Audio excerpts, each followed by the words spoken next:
Halo Sobat Kimia. Perkenalkan, nama saya Faiz Nafa Atmafiardi, nomor absen 7. Perkenalkan, nama saya Jessica Wahyuwardani, nomor absen 16. Perkenalkan, nama saya Lutfi Dinasti Isnaini, nomor absen 17. Perkenalkan, nama saya Vicky Hanggara Wijaya, absen 36. Sebelumnya kami mengucapkan terima kasih kepada Bapak Ali Amron selaku pembimbing dalam pembuatan video ini, sekaligus guru SMAN Negeri 1 Blitar yang mengampu mapel kimia. Kami dari kelas 12 MIPA 4, kelompok 2 akan menjelaskan materi mengenai unsur kimia, yaitu golongan 2A. Yuk kita simak yang berikut ini. Sebelum masuk ke materi inti, mari kita kenalan dulu dengan logam alkali tanah. So, apa itu logam alkali tanah? Logam alkali tanah adalah unsur-unsur yang terletak pada golongan 2A dalam tabel sistem periodik unsur. Logam ini disebut alkali karena bersifat alkalis atau basa. Adapun penanaman label tanah karena unsur ini dapat ditemukan dalam bentuk senyawa, baik berupa fosfat, sulfat, dan silikat. Unsur-unsur ini terdiri dari unsur berilium yang dilambangkan dengan Be, magnesium Mg, kalsium Ca, strontium Sr, barium Ba, dan radium dilambangkan dengan Ra. Adapun kelimpahan unsur-unsur logam alkali tanah, yang pertama, berilium, kerak bumi 2 ppm, air laut 0 ppm, sumber mineral berilium silikat. Yang kedua, magnesium, kerak bumi 27.460 ppm, air laut 1.300 ppm, sumber mineral dolomit. Yang ketiga, kalsium, kerak bumi 46.000 ppm, air laut 400 ppm, sumber mineral salsit.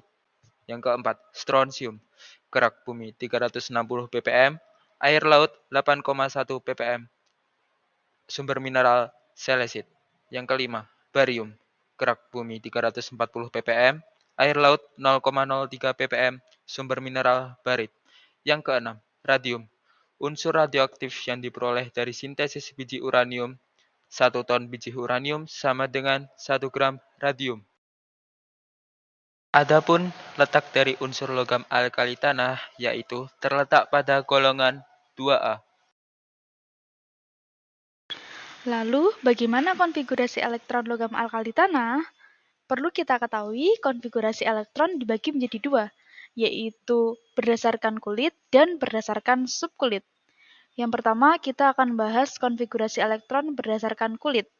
Berilium 4 mempunyai konfigurasi elektron 22, magnesium 12, 282, kalsium 20 mempunyai konfigurasi elektron 2882, strontium 38, 28, 18, 82, barium 56 mempunyai konfigurasi elektron 28, 18, 18, 82, dan radium 88 mempunyai konfigurasi elektron 28, 18, 32, 18, 82.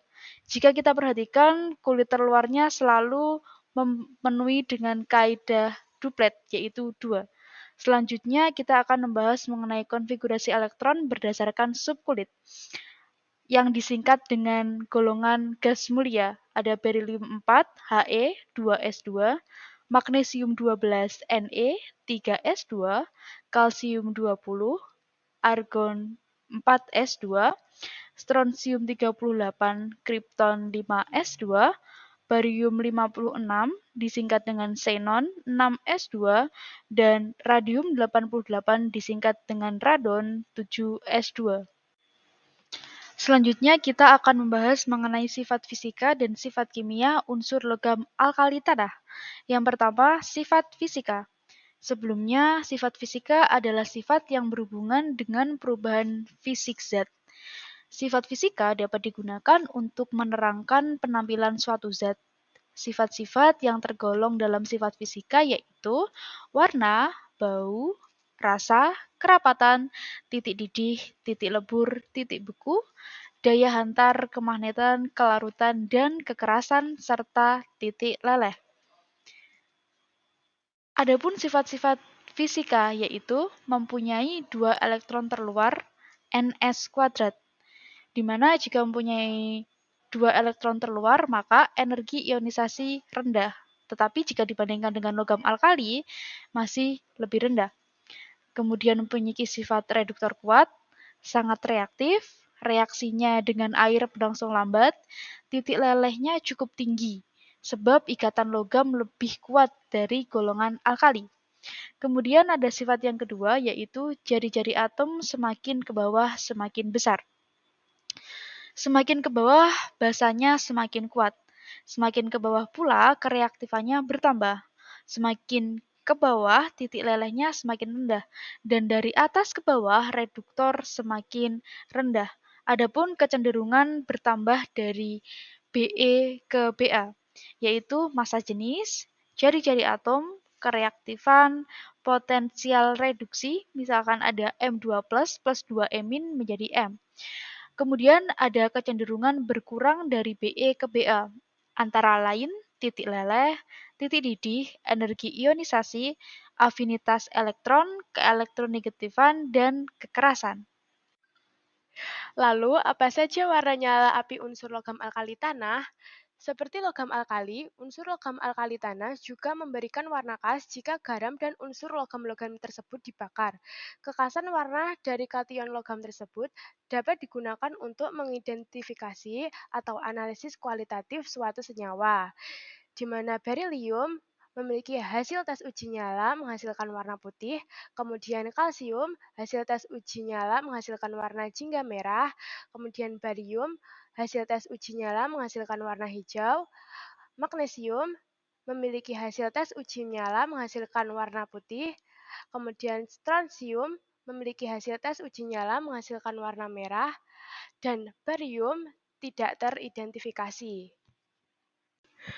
Kalau tadi kita sudah membahas mengenai sifat fisika, lalu bagaimana dengan sifat kimia logam alkali tanah? Ada 4 sifat kimia yang akan kita bahas kali ini. Yang pertama, bilangan oksidasi unsur golongan alkali tanah adalah +2. Yang kedua, bereaksi dengan unsur-unsur non-logam membentuk ikatan ion, kecuali berilium, membentuk ikatan kovalen. Yang ketiga, logam golongan alkali tanah bereaksi dengan air menghasilkan gas hidrogen dan logam hidroksida dengan rumus kimia L plus 2H2O menjadi LOH2 kali plus H2. Dan yang terakhir, logam golongan alkali tanah bereaksi dengan oksigen membentuk oksida dengan rumus kimia 2L plus O2 menjadi 2LO. Selanjutnya, kita akan berbicara mengenai kelarutan logam alkali tanah. Yang pertama, senyawa Cl-, S2-, dan NO3- dari 2A larut baik dalam air. Yang kedua, senyawa CO3 2- dari 2A tidak ada yang larut sehingga membentuk endapan. Yang ketiga, kelarutan senyawa SO42-, CRO4- dari 2A makin ke bawah makin kecil atau makin sukar larut. Dan yang terakhir, kelarutan basa OH- dari 2A makin ke bawah makin besar atau makin mudah larut.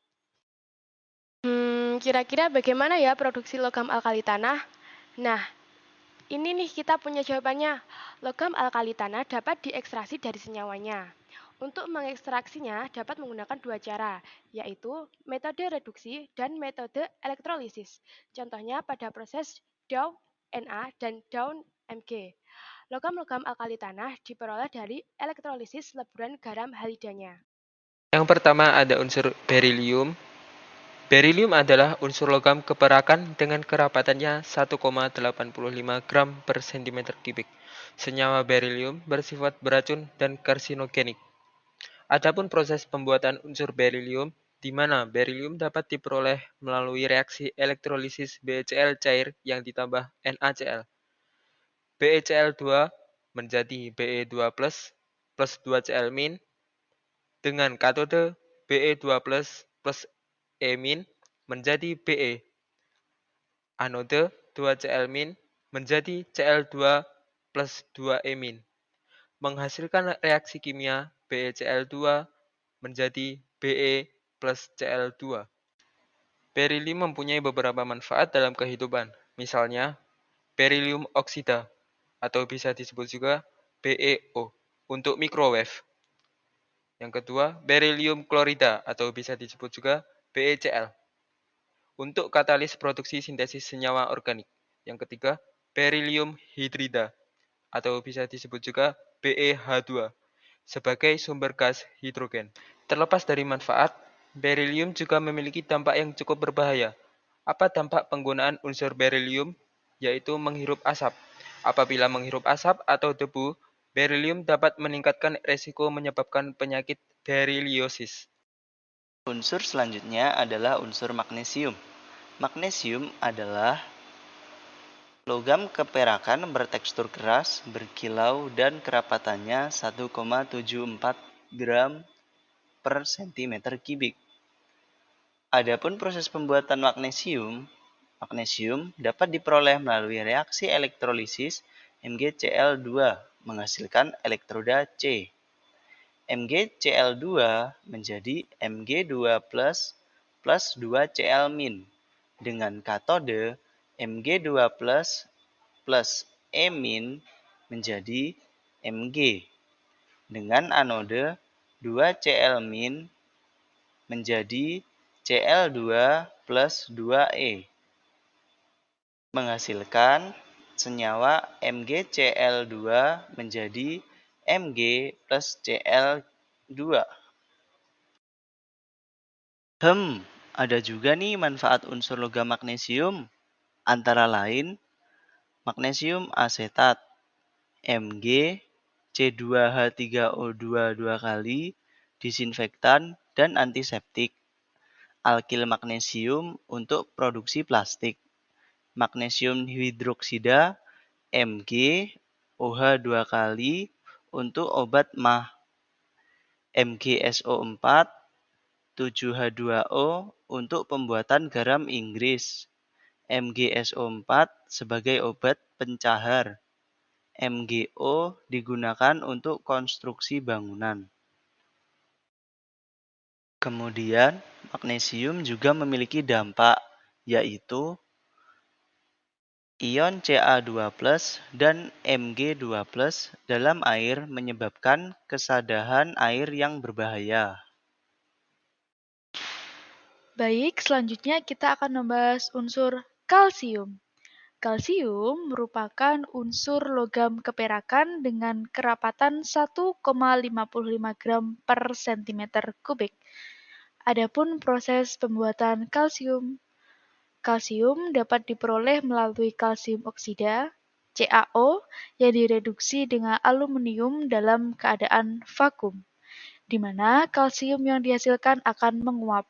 Dengan rumus kimia, 3CaO plus 2Al menjadi 3Ca plus Al2O3.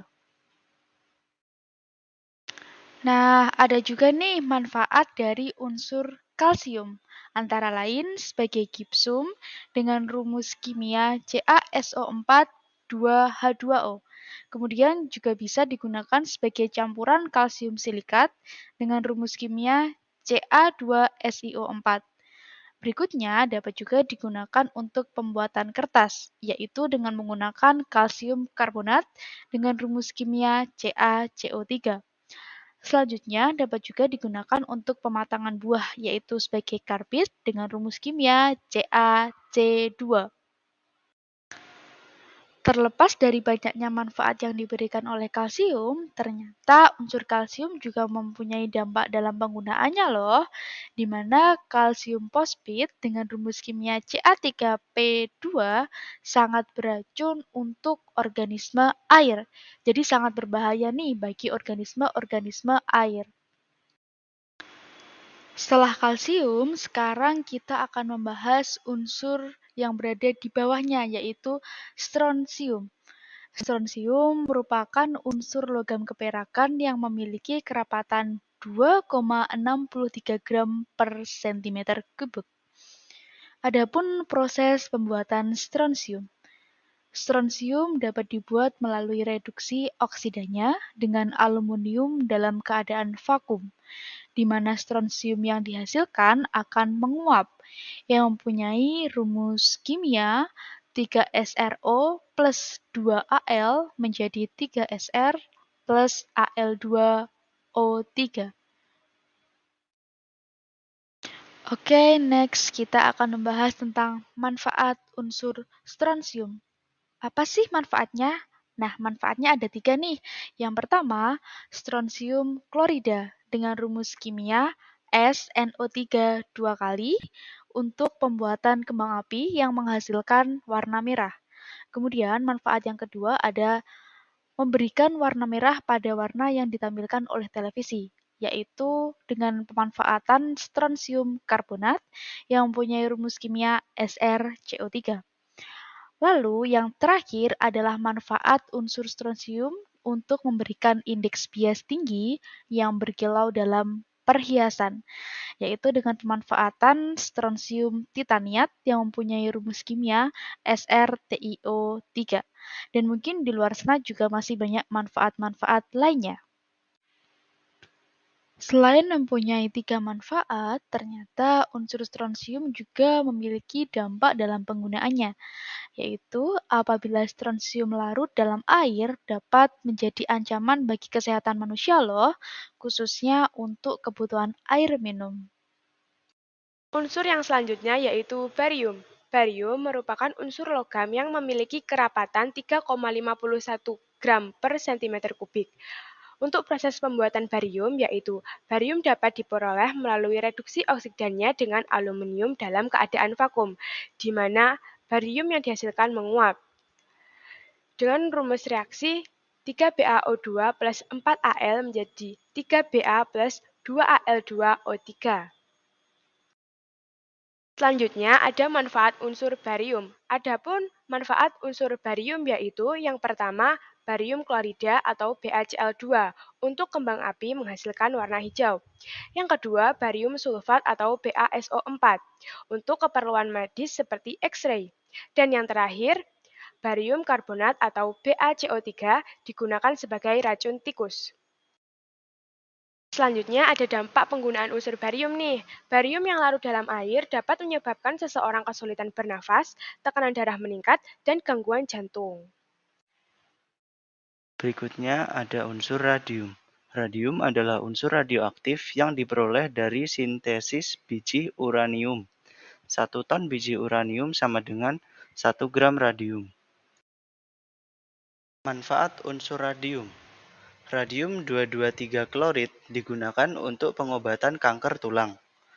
Radium 226 klorid dan radium 228 klorid digunakan untuk studi respon laut terhadap perubahan iklim. Dampak penggunaan unsur radium. Paparan langsung dalam jangka waktu lama dapat menyebabkan kanker, bahkan kematian.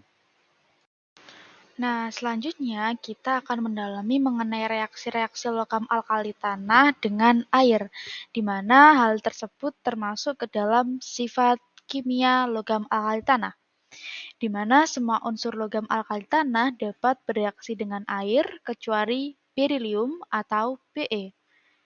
Logam alkali tanah bereaksi dengan air dan akan menghasilkan senyawa hidroksida dan gas hidrogen.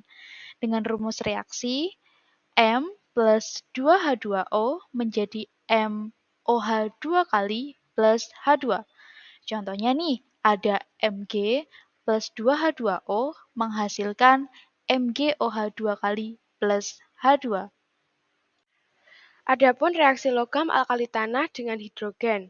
Logam alkali tanah yang bereaksi dengan hidrogen akan menghasilkan senyawa hibrida.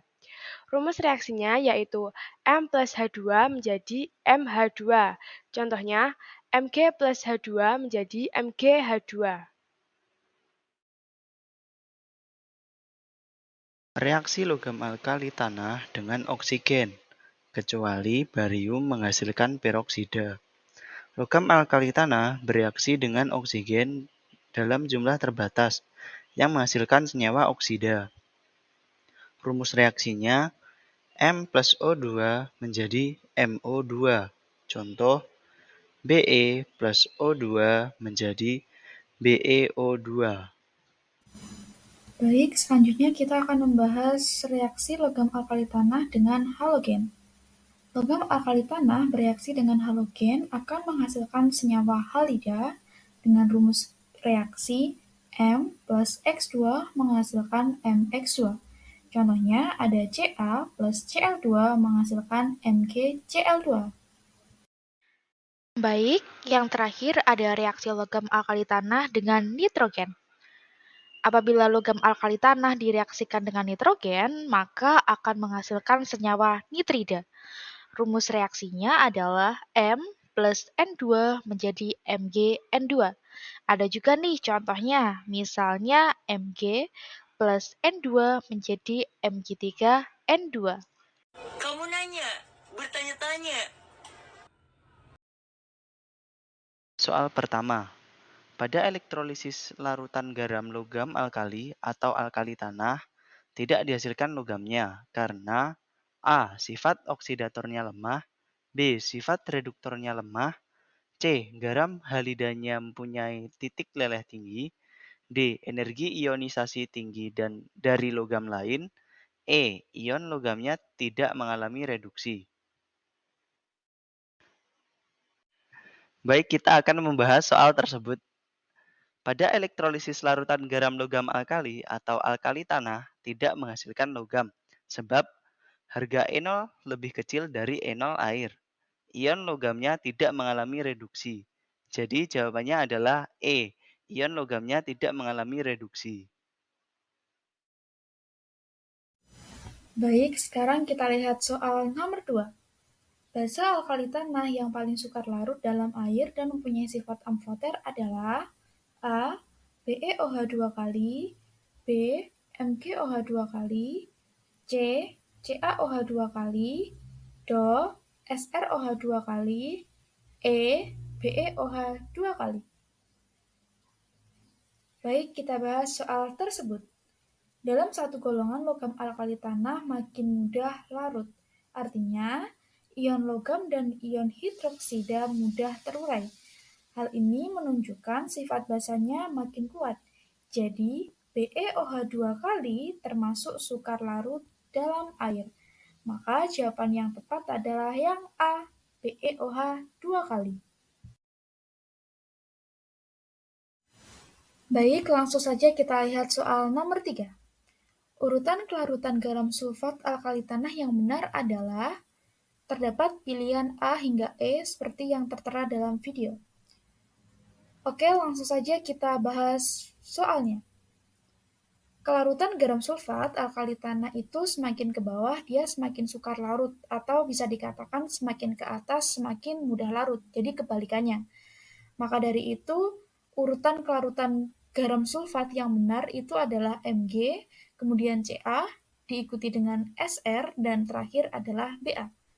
Maka jawaban yang tepat adalah yang B, di mana MgSO4 lebih besar dari CaSO4, lebih besar dari SrSO4, dan lebih besar dari BaSO4.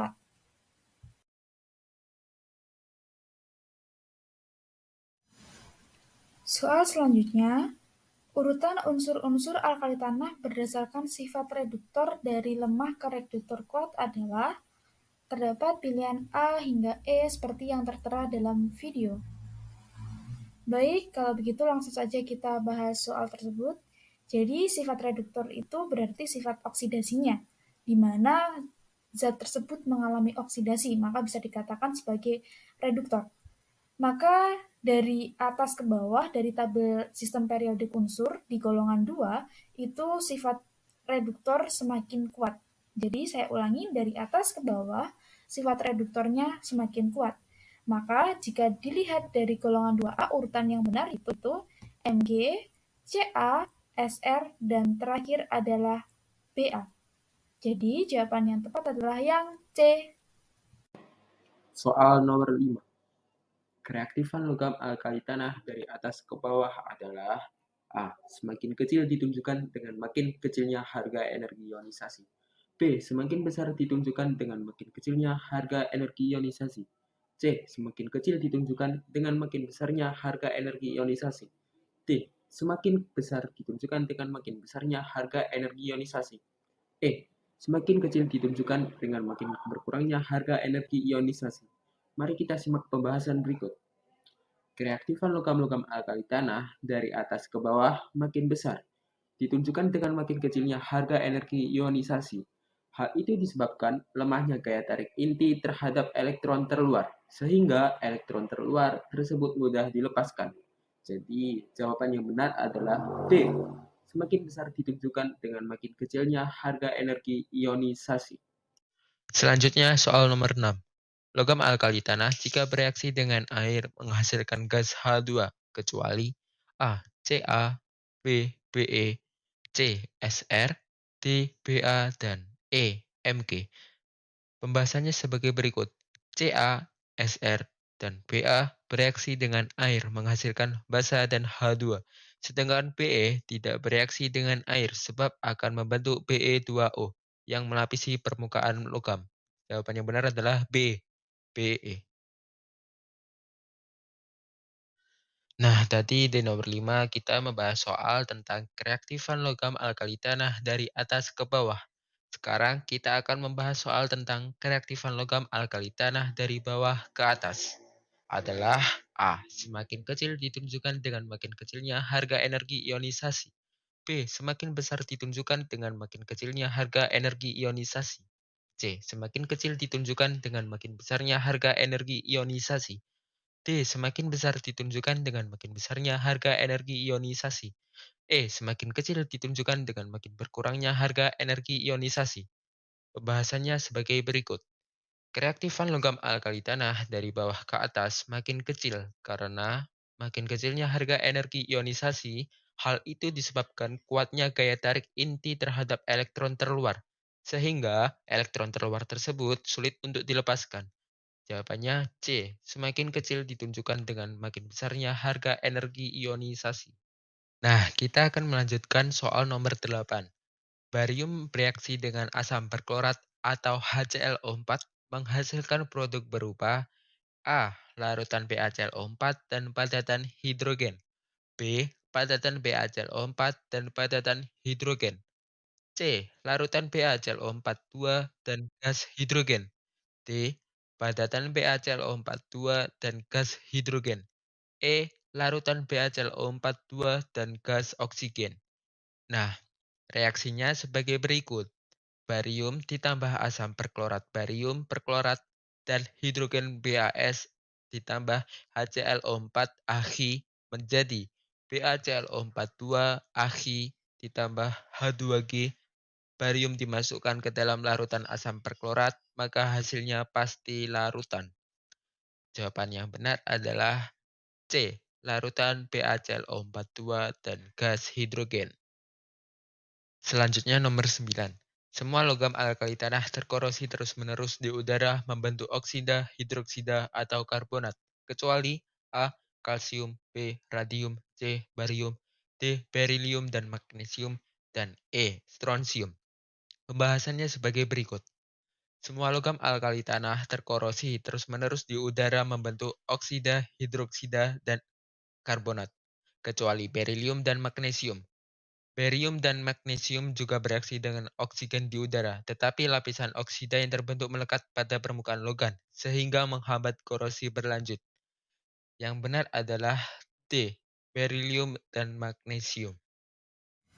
Ya, tidak terasa ya, sekarang kita sudah memasuki soal yang terakhir. Perhatikan sifat unsur alkali tanah berikut. Terdapat 4 sifat seperti yang terdapat pada video. Soalnya berbunyi, sifat unsur di atas yang tidak termasuk sifat-sifat unsur alkali tanah adalah A. 1, 2, dan 3, B. 1 dan 2, C. 1 dan 3, Do. 2 saja, E. Semua benar.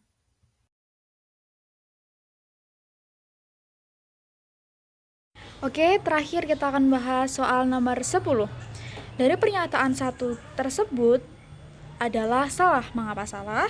Karena suhu terluar dari logam alkali tanah itu adalah Ns kuadrat, bukan Ns kuadrat N-1 do pangkat 2. Kemudian poin yang kedua. Poin yang kedua ini juga masih salah ya teman-teman. Pasalnya, logam golongan 2A itu memiliki sifat basa, seperti yang sudah dijelaskan pada slide sebelumnya. Oleh sebab itu, tidak dapat bereaksi dengan basa. Kemudian kita lihat poin yang ketiga. Poin yang ketiga ini ternyata juga masih salah, teman-teman. Karena ketika golongan 2A bereaksi dengan oksigen, maka akan membentuk oksida basa. Karena golongan 2A memiliki sifat basa, bukan asam. Kita cek poin yang keempat, termasuk sifat unsur logam alkali tanah nih ternyata. Kenapa? Karena golongan 2A dapat bereaksi dengan asam dan produknya akan menghasilkan gas hidrogen atau gas H2. Jawaban yang benar adalah yang A, 1, 2, dan 3. Baik, semoga ilmunya bermanfaat. Thank you for watching.